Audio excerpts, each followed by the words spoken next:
பிஸ்மில்லாஹிர்ரஹ்மானிர்ரஹீம். அன்பான சகோதர சகோதரிகளே, அஸ்ஸலாமு அலைக்கும் வரஹ்மத்துல்லாஹி வபரகாத்துஹு. அபூபக்கர் சித்திக் ரலியல்லாஹு அன்ஹு அவர்களின் மன்னிப்பு.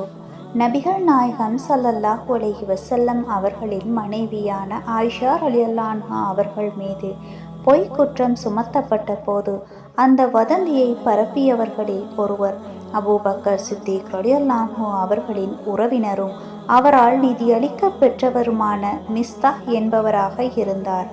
இது அறிந்ததும் அபூபக்கர் சித்திக் ரலியல்லாஹு அன்ஹு அவர்கள், இனி அவனுக்கு நான் எதையும் வழங்க மாட்டேன் என்று சத்தியம் செய்தார். அப்போது அல்லாஹ் இவ்வாறு குர்ஆன் வசனத்தை அருளினான்: உங்களுக்குள் நற்கொடைகளையும் வளமும் பெற்றவர்கள், உறவினர்கள், ஏழைகள் மற்றும் அல்லாஹுவின் பாதையில் ஹிஜ்ரா செய்தவர்களுக்கு தாங்களுடைய உதவியை நிறுத்துவதாக சத்தியம் செய்யக்கூடாது. அவர்கள் மன்னிக்கட்டும், பொறுத்து கொள்ளட்டும். அல்லாஹ் உங்களை மன்னிக்க விரும்புகின்றான் என்றால் நீங்கள் அவரை மன்னிக்க விரும்புகின்றீர்களா இல்லையா? சூரா அன்-நூர் 24வது அத்தியாயம் 22வது வசனம்.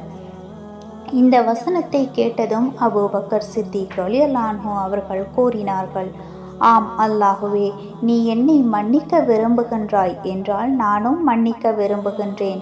பின்னர் அவர் மிஸ்தாஹ் அவர்களுக்கு உதவியை மீண்டும் தந்தார். அவரை மன்னித்தும் விட்டார்.